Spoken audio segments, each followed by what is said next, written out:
todos. Y les invito a abrir la palabra del Señor en el capítulo 3 del profeta Zacarías. Capítulo 3 del profeta Zacarías. Dice así la palabra de Dios. Después me mostró a Josué, el sumo sacerdote, el cual estaba delante del ángel del Señor. Y Satanás estaba a su mano derecha para acusarlo. El Señor dijo a Satanás: el Señor te reprende, oh Satanás. El Señor, que ha escogido a Jerusalén, te reprende. ¿No es este un tizón arrebatado del fuego? Josué estaba delante del ángel vestido con vestiduras sucias. Entonces el ángel habló y ordenó a los que estaban delante de él diciendo: quítenle esas vestiduras sucias. Y a Josué dijo: mira que he quitado de ti tu iniquidad y te visto con ropa de gala. También dijo: pongan sobre su cabeza un turbante limpio. Pusieron un turbante limpio sobre su cabeza y lo vistieron con sus vestiduras. El ángel del Señor estaba de pie, y el ángel del Señor advirtió a Josué diciendo: así ha dicho el Señor de los ejércitos: si andas en mis caminos y guardas mi ordenanza, tú también gobernarás mi casa y guardarás mis atrios, y yo te daré libre acceso entre los que están de pie. Escucha pues, oh Josué, sumo sacerdote, tú y tus amigos que se sientan delante de ti, puesto que son hombres de carácter simbólico. He aquí yo traigo a mi siervo, el retoño, porque he aquí que yo mismo grabaré aquella piedra que he puesto delante de Josué. Sobre esta única piedra hay 7 ojos, dice el Señor de los ejércitos, y quitaré la iniquidad de la tierra en un solo día. En un solo día. En aquel día, dice el Señor de los ejércitos, cada uno de ustedes invitará a su amigo para estar debajo de su vid y debajo de su higuera. Hasta aquí la palabra del Señor en esta hora. Ustedes saben que este texto fue escrito cuando, es decir que, más que fue escrito, tiene como marco la vuelta, ¿no es cierto?, la vuelta del pueblo de Dios a su tierra. Es decir, el pueblo de Dios había sido exiliado, ¿no es cierto?, en Babilonia. Algunos se habían quedado allí, con el templo destruido, con la ciudad en ruinas, y habían estado esos 70 años del cautiverio en Babilonia en su tierra. Pero otros, sin embargo, la mayoría se había ido a Babilonia. Pero ahora era el tiempo de la vuelta. Tenían que volver. Y entonces estaba en vistas la reconstrucción del templo, la reconstrucción de la ciudad, ¿no es cierto? Y en ese contexto aparece esta visión. El libro de Zacarías contiene varias visiones. Esta es una visión muy importante, porque el Señor le mostró a Zacarías a Josué. ¿Y quién era Josué? Josué era el sumo sacerdote. Ministraban en el templo de Jerusalén muchos sacerdotes, pero Josué era el sumo sacerdote, o sea que estaba por sobre todos ellos. Y el que entraba en el día de la expiación, una vez al año, al lugar santísimo para, presentarse en el lugar santísimo delante del Señor, y en este Yom Kippur, en este día del perdón, poder salir con la noticia de que Dios había perdonado al pueblo y sus pecados. Pero fíjense cuál era la situación que estaba pasando aquí como trasfondo de esta visión. en el contexto histórico. Volvían una cantidad de personas, ¿no es cierto?, de israelitas de Babilonia. Una cantidad numerosa de israelitas de Babilonia. Bien, y había unos pocos israelitas que habían permanecido durante esos 70 años allí. Ahora, bien, ¿cuál es el tema? Y acá yo hago un primer apartado de este mensaje, porque para mí este texto nos deja 3 enseñanzas muy importantes. La primera de ellas, Josué tenía que estar al frente tanto de los que habían quedado, que eran la minoría, como de los que volvían del exilio, que eran la mayoría, ¿no? Y Josué tenía que ministrarlos a todos. Bueno, qué importante que es esto, ¿no? Ustedes piensen qué pasa cuando una minoría se queda allí, en una ciudad muy carente, y vuelven otros que también han pasado otro tipo de aflicciones y otro tipo de cuestiones desde el exilio. Y tienen que unirse esos dos grupos. Y tienen que haber gobernadores y personas, sacerdotes y demás, que unan a esos dos grupos. Miren ustedes, qué trabajo, ¿no? Un flor de trabajo, parecido al que tenemos nosotros acá. Ayer se hicieron la fiesta de las naciones y hubieron, bueno, claro, ustedes ven el templo así ahora, muy normal, pero yo no estaba así. Estaba completamente distinto, había banderas de las distintas naciones, estaba lleno, repleto de chicos que ni cabían acá en el templo, cada uno presentaba sus platos típicos y su bandera y sus cosas y demás, ¿no? Ahora, qué lindo es esto por un lado, ¿sí? Pero hay que aprender a convivir los unos con los otros, Porque nosotros acá tenemos muchas personas que son, algunos vienen de Venezuela, otros vienen de Brasil, otros están aquí en Argentina. Ahora yo les pregunto, ¿esto es una bendición del Señor? ¿Qué dicen ustedes? ¿Que sí o que no? Que sí, amén, que sí, claro que sí. Pero para eso tenemos que saber adaptarnos los unos a los otros, ¿sí? Saber adaptarnos los unos a los otros. A ver, ¿a quiénes les gusta celebrar fiestas? Levanten la mano. Bueno, miren, el otro día celebramos la fiesta del Día de la Madre en otros países, ¿sí? Y nos alegramos, porque muchas personas que están acá tienen su madre en otros países y celebran y oran, etc. Ahora, el 20 de junio me dijeron, pastor, los niños tienen una participación muy especial porque es el Día del Padre. El 19 de junio es el Día del Padre. ¿Dónde? Acá en Argentina, ¿sí? Entonces celebramos en Argentina. Muy bien. En octubre será el Día de la Madre en Argentina. Celebraremos en Argentina. Y cuantas más fiestas celebramos, mejor. Porque el banquete del Señor es una fiesta permanente, ¿no es cierto? Ahora, miren ustedes, acá había dos grupos, una minoría y una mayoría, pero resulta que Josué era de los que venían del exilio. ¿Qué problema? Porque muchos pensaban, Josué que viene del exilio y nosotros que nos pasamos acá unos muchísimos años en medio de esta pobreza, de estas ruinas, etc.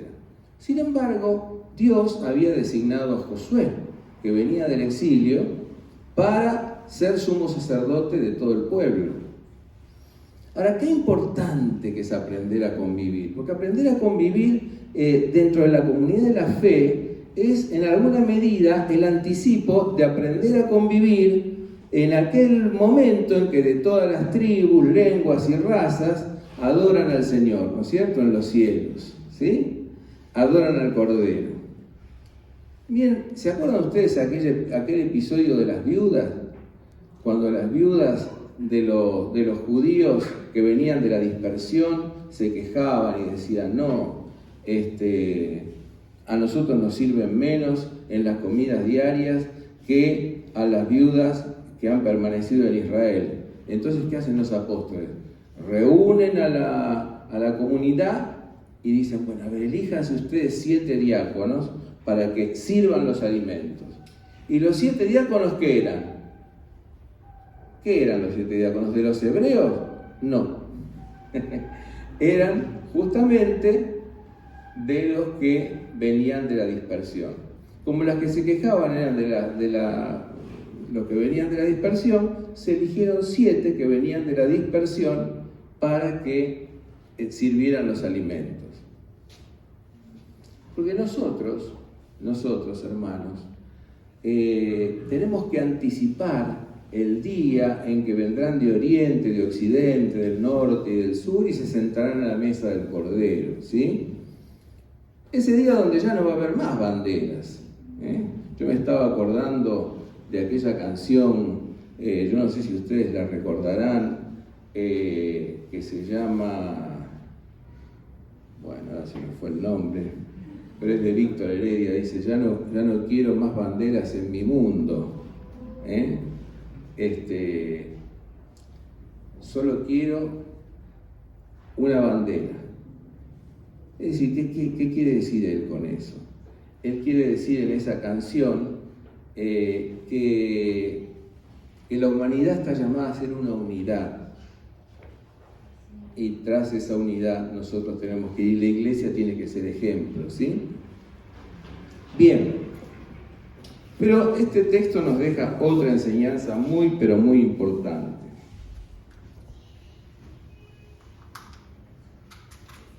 Nos enseña que a este Josué, él estaba delante del ángel del Señor. Y Satanás, ¿qué quiere decir? El adversario, el acusador, estaba a su mano derecha, como el fiscal, ¿no?, que está a la mano derecha en un juicio, en un tribunal. Pero el Señor le dijo a Satanás, te reprendo, Satanás, el Señor que ha escogido a Jerusalén te reprende. ¿No es este un tizón arrebatado del fuego? Satanás estaba para acusarlo, y Josué estaba delante del ángel vestido con vestiduras inmundas o sucias. Y el ángel ordenó a los que estaban delante de él diciéndole, quítenle esas vestiduras sucias. Y a Josué le dijo, mira que he quitado de ti tu iniquidad y te he visto con ropa de gala. También dijo, pongan su cabeza un turbante limpio. Y pusieron un turbante limpio sobre su cabeza y lo vistieron con vestiduras. El ángel del Señor estaba en pie y el ángel del Señor advirtió a Josué. Y ahora entonces viene toda la advertencia que el Señor le hace. Miren qué interesante que es esto. La primera cosa, ¿qué es lo que hace Satanás? ¿Qué es lo que hace Satanás? Acusar. Satanás acusa. Es el acusador, ¿sí? Muy bien. ¿Se acuerdan Apocalipsis? Cuando cae Satanás, dice el texto, damos gracias a Dios porque ha caído el que acusaba para siempre a los hermanos, ¿no es cierto?, delante del trono. Satanás es el acusador. ¿Recuerdan ustedes ese drama que es el libro de Job? Donde como en el consejo celestial aparece Satanás y dice, vine a recorrer el mundo, la tierra, y vi allí, ¿no es cierto?, a un hombre justo que se llama Job. Pero yo te digo, este es justo porque tú le das todo, lo prosperas, ¿no? ¿Qué hace Satanás? Siembra mala espina, acusa, ¿no es cierto? Porque Uno puede acusar con cosas, con hechos reales, por ejemplo, ¿no es cierto? Ve un hermano que está cometiendo un pecado contra otro y viene a acusarlo. ¿Está bien acusarlo? ¿Qué le parece a ustedes? Miren, si usted ve a un hermano cometiendo un pecado realmente, la palabra no dice que usted lo tiene que ir a acusar. Dice que usted tiene que ir a hablar con él, estando a solas. Ahora, si no lo escucha, vaya con 2 personas. Dice Jesús esto, no lo digo yo, ¿no? Y si no, bueno, preséntelo a la congregación, etcétera, etcétera. No hay que saltearse a ningún paso, porque si nos salteamos pasos empezamos con el chusmerío. Chusmerío dentro de la iglesia es muy feo, muy feo. ¿Sí? También dice el apóstol Pablo, si ves a tu hermano que ha pecado y demás, ¿qué dice? Dice, andá, vos que sos espiritual, y hablale con espíritu de mansedumbre, ¿no es cierto? Es decir, restaurarlo. Pero Satanás no quiere restaurar a nadie, porque vino a hurtar, matar y destruir. Entonces, ¿qué hace el acusador? Está ahí para acusar. Como si Dios fuera ese juez implacable, ¿no es cierto?, que cuando vos te portás bien te va a premiar y cuando te portás mal te va a destruir y a castigar. Ahora vemos que Satanás lo que quiere es castigar. Satanás quiere esto, ¿sí? Él está para acusar. Ahora, ¿qué encontramos en el texto? En el texto encontramos que el Señor le dice a Satanás, te reprendo, Satanás. Y otra vez le dice, te reprendo. Te reprendo porque vos venís a acusar. Hay una instancia psíquica, ¿no es cierto?, que en psicoanálisis llamamos superyo, que es el que censura, que es el que acusa, que es el que nos autodestruye, que es el que produce una muy baja autoestima en nosotros, ¿no es cierto? Esa instancia psíquica es como una figura, como un símbolo de Satanás. Satanás quiere destruir. Satanás quiere acusar. Satanás viene a molestar. ¿Sí? Bien. Pero ¿qué hace el Señor? Lo reprende. Y otra vez le dice, te reprendo. ¿Sí? Muy bien. Ojo, porque uno de los psicoanalistas más importantes que hubo, llamado Jacques Lacan, dice, ese super yo es completamente sádico. ¿Ustedes saben lo que es el sadismo? Es destruir, hacer sufrir a la otra persona. Eso es sadismo. Bueno, Satanás es sádico, porque vino a matar, a hurtar y a destruir. ¿Sí?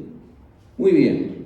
Ahora, por otro lado, ¿qué hace el Señor con ese pobre que estaba ahí, vestido con ropas inmundas, con ropa sucia?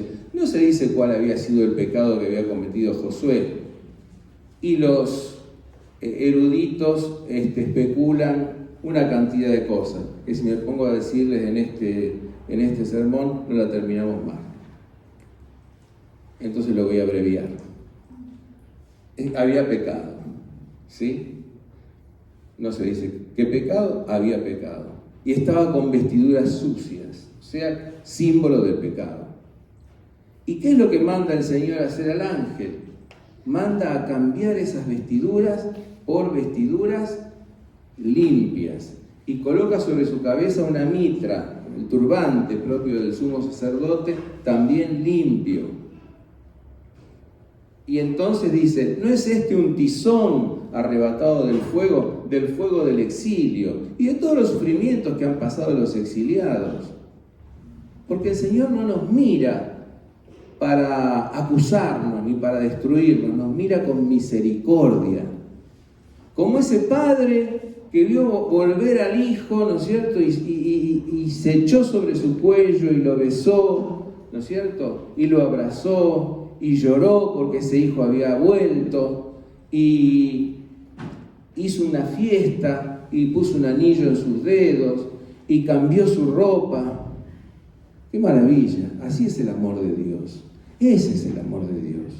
Lo que Dios hizo con Josué, lo que Dios hizo con el hijo pródigo, porque Él vino a buscar y a salvar lo que se había perdido. Él vino a salvar y a buscar lo que se había perdido. Y su justicia, hay un himno que dice, es salvación. Él quiere que nosotros seamos salvos, que nosotros seamos rescatados. Él vino a buscar lo que se había perdido. Gloria al Señor. Y entonces, la tercera cosa que me parece muy importante de este texto es ver cómo le dice el Señor a Josué. Así ha dicho el Señor de los ejércitos: si andas en mis caminos y guardas mi ordenanza, tú también gobernarás mi casa, o sea, el templo que iba a ser restaurado, ¿no es cierto? Mis atrios. Y yo te daré libre acceso entre estos que están de pie, o sea, los otros sacerdotes, ¿sí? Escucha pues, oh Josué, sumo sacerdote, tú y tus amigos que se sientan delante de ti, los otros sacerdotes, puesto que son hombres de carácter simbólico. He aquí, yo traigo a mi siervo el retoño. Interesante lo del retoño, porque brotará un retoño del tronco de Isaí, dice Isaías 11, ¿no es cierto? Y un vástago retoñará de sus raíces, ¿sí? Saldrá una vara del tronco de Isaí y un vástago retoñará de sus raíces. Qué maravilloso texto, ¿no? Del tronco de Isaí saldrá un vástago, una vara, y un vástago retoñará de sus raíces. Aquí el retoño se aplica a Zorobabel, pero más adelante el retoño se aplicará ¿a quién? A Jesús el Cristo. Él es por excelencia y en el sentido pleno quien cumple ese texto. Hay otros cumplimientos anteriores parciales, pero el que lo cumple plenamente es el Señor Jesucristo. Él es la vara del tronco de Isaí. Él es el retoño que viene de sus raíces.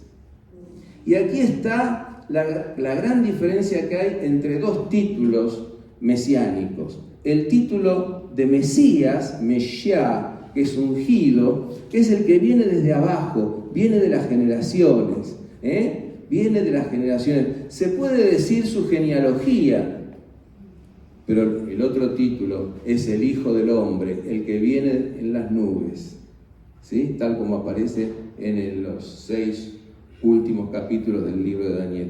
El trascendente. Uno es el inmanente, el que viene a Israel, el Mesías, y otro es el Hijo del Hombre, el trascendente, ¿no es cierto?, que viene en las nubes. Pero qué importante que es. El pueblo tenía que aceptar también a Zorobabel. La próxima visión tiene que ver con los 2 olivos. Los 2 olivos son Josué y Zorobabel. Zorobabel iba a gobernar, mientras que Josué iba a ser el sumo sacerdote, ¿sí? Ahora, qué importante que es. Dios no solamente nos restaura, sino que además de restaurarnos, nos da una tarea, nos da una misión. ¿Se acuerdan ustedes cuando el Señor restauró a Pedro? ¿Qué le dijo? Apacienta mis ovejas, apacienta mis corderos, ¿sí? Es decir, el Señor no te restaura para que solamente vos estés contento. Te restaura para que cumplas una misión. Te restaura para que cumplas una tarea. El Señor nos restaura para que seamos sus siervos. Y entonces dice, he puesto delante de José una piedra donde hay 7 ojos. ¿Se acuerdan de estos 7 ojos en el libro de Apocalipsis? Que tiene que ver con la omnipresencia del Señor, ¿sí? Dice el Señor de los ejércitos, y quitaré la iniquidad de la tierra, ya pensando en el final de la historia, ¿no es cierto? En un solo día. En aquel día, dice el Señor de los ejércitos, cada uno de ustedes invitará a su amigo para estar debajo de su vid y debajo de su higuera. O sea, la paz. La paz que va de la mano de la justicia, la paz que va allí donde el amor y la verdad se encuentran, allí donde la justicia y la paz se abrazan, allí. Allí entonces cada uno tiene su parra y su higuera y se invitan y viven en paz. Y Dios hace promesas de restauración. Dios hace promesas de restauración aquí y ahora. En medio de las ruinas en que estaban allí en Jerusalén, en medio de las ruinas en que podemos estar nosotros, porque sabemos que nuestro país muy bien no anda, pero sabemos también que el mundo muy bien no anda, ¿no? Bueno, en medio de todo eso hay promesa de restauración, ¿sí? Amén. Y Dios va a restaurar. Y nosotros tenemos que estar como aquellas personas, hombres y mujeres, que estamos esperando y dispuestos a gozar de la restauración de Dios. Gozar de la restauración de Dios es también trabajar por la restauración de Dios. Entonces, el Señor quiere que vivamos en unidad. El Señor quiere cambiar nuestras ropas. El Señor quiere perdonar nuestros pecados. El Señor quiere restaurar nuestra vida. Y el Señor quiere que seamos sus siervos. ¿Sí? ¿Lo aceptamos en esta mañana? ¿Lo recibimos así? Decimos amén. Amén. Decimos gloria a Dios. Amén. Gloria al Señor. Vamos a orar. Señor y Dios, te queremos dar muchas gracias porque tú nos has hablado en esta mañana a través de este pasaje. Y yo te pido, Señor, que ninguno de nosotros sea Satanás. Ninguno de nosotros levante el dedo para acusar a su hermano. Ninguno de nosotros sea implacable con el hermano. Ninguno de nosotros tome decisiones ofensivas, ni de huida. Ninguno de nosotros se aleje de tu voluntad, Señor. Porque tu voluntad es unirnos. Tu voluntad es abrazarnos. Y cuando tú abrazaste a toda la humanidad. Y cuando el Señor Jesucristo murió por toda la humanidad. Por eso, Señor, tú no quieres que ninguna de tus ovejas se pierda. Y oramos, oh Dios, por cualquier oveja que se encuentre desorientada, errática, perdida en este momento, para que podamos buscarla, abrazarla, hacerle conocer de tu amor que es incondicional, de tu amor que es infinito, de tu amor que es eterno. Y Señor, gracias porque sabemos que de tu mano viene el perdón y la misericordia. Y sabemos que tú tienes un propósito para cada una de nuestras vidas. Y nosotros queremos conocer ese propósito y hacer tu voluntad. Gracias, oh Dios, por el testimonio que escuchamos en esta mañana. Gracias, Señor, porque da cuenta de los cambios que tú haces en la vida y como tú te manifiestas en la vida de todas las personas.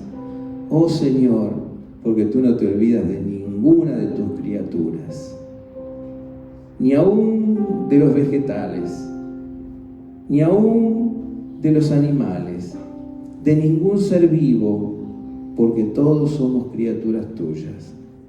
Oh Dios, gracias te damos. Y gemimos junto con la creación, que gime a una, y a una está con dolores de parto, aguardando la manifestación gloriosa de los hijos de Dios. Señor, alabamos el nombre de Jesucristo, que es el alfa y la omega, el principio y el fin, que es el Rey de nuestras vidas, el Rey de reyes y Señor de señores.